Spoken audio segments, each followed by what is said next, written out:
A long time ago, Umunnaka, a neighboring kingdom to Ndeje kingdom, took the fertile lands and prosperous markets of Ndeje in a battle where they defeated Ndeje with lots of their warriors injured and handicapped. Not so long after this defeat, a prophecy came to the king of Ndeje kingdom, which made him worried and trembled for the safety of his kingdom. Ndeje is a place of vibrant culture, ancient traditions, and a people proud of their rich heritage. At the heart of Ndeje stood the grand palace, home to the ruling family, a lineage of noble, powerful rulers who had guided the kingdom for generations. Odoga, the king of Ndeje kingdom, had a son called Afamefuna, who had a wife he loved so much and who was heavily pregnant. Her name was Amaka. On this day, the palace was filled with so much tension. Afamefuna, the only son of King Odoga, and his wife had just welcomed a new child who is an addition to the royal household. She was named Princess Nadi. The rest of the kingdom celebrated the birth of this child. As an infant, Nadi had a very soft and soothing body, which everybody that came across her admired so much, like that of a typical newborn. As Nadi grew older, her size became more pronounced. She was unlike the other children of Ndeje. While they were little and nimble, she carried a body blessed with abundant curves and a frame that seemed to defy the laws of gravity. From a young age, she was the subject of endless ridicule and scorn from the villagers, who saw her size as a mark of shame and weakness. By the time she reached her 10th birthday, she was nearly twice the size of the other children in the village. The villagers' whispers turned to outright ridicule, and soon Nadi found herself the target of cruel taunts and jeers wherever she went. "Look at the fat princess!" The children would shout, pointing and laughing. "She is so big, she will crush us all. Look at that girl, she eats like an elephant." The elders would whisper, shaking their heads in disdain. "Have you seen the size of that child? It's so unnatural. No true princess should be so fat. She will never find a husband, not with those 3 trunks for legs." The young women would snicker, casting sideways glances at Nadi as she passed. Even the children, in their cruel innocence, would taunt Nadi, chanting rhymes about her big fat belly as she walked by, tears glistening in her eyes. Nadi would try to hold her head high, but the hurtful words cut deep. She retreated further into herself. Sometimes she would sneak out of the palace to the forest so as to stay away from people, spending more and more time alone there, where she could find solace in the company of the vibrant birds and towering trees. Despite the constant barrage of insults and mockery, Nadi remained remarkably resilient, drawing strength from the unconditional love of her parents, Afamefuna and Amaka.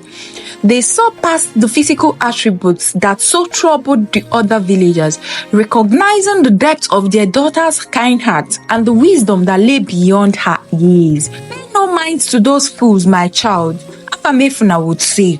"Your worth is not defined by the shape of your body, but by the beauty of your soul, my daughter."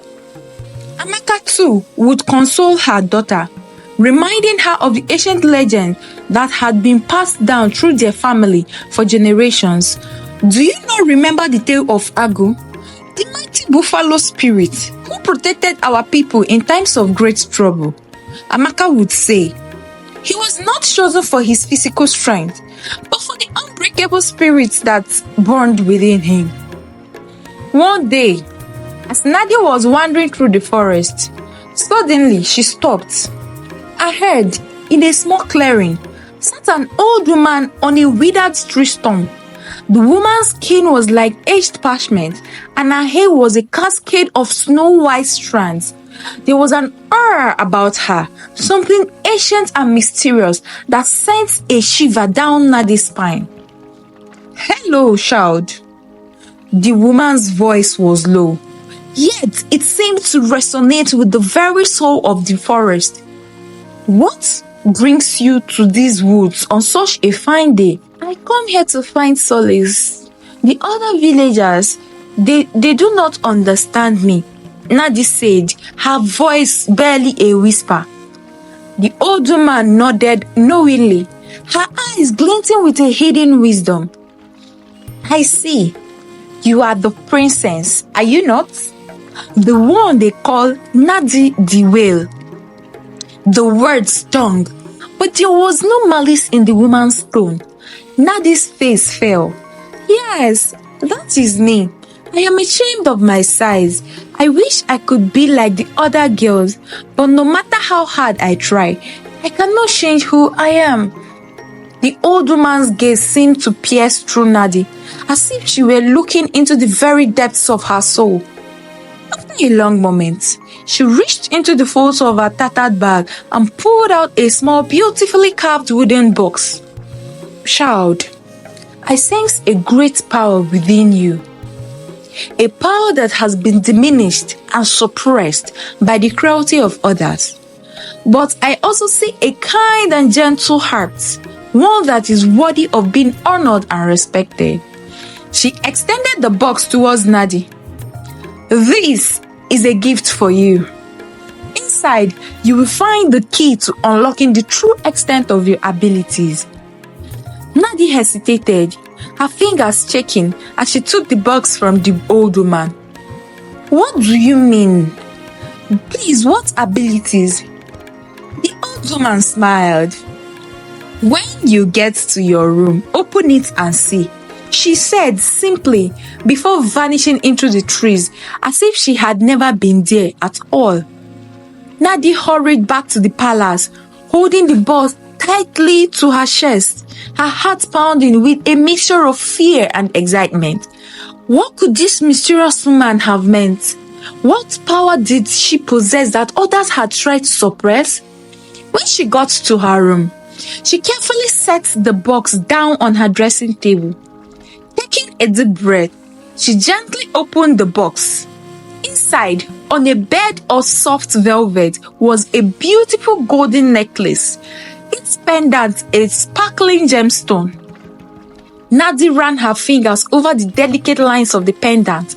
As she placed the necklace around her neck, a surge of energy with a newfound strength and confidence filled her. Her eyes, once warm and rich brown, now sparkled with an otherworldly light, as if a hidden power had been awakened within her. From that moment on, Nadi knew her life would never be the same. The mysterious old woman had given her not just a necklace, but a key to her true potential, a promise of the greatness that lay within her. She no longer shrank away from the jeers and taunts of the other villagers, but instead held her head high, her eyes burning with a fierce determination. Mefuna was baffled by the sudden transformation in his daughter, but they could not deny that there was a newfound strength and grace in her. As the years passed, Nadi continued to explore the extent of her newfound powers. She discovered that she possessed an uncanny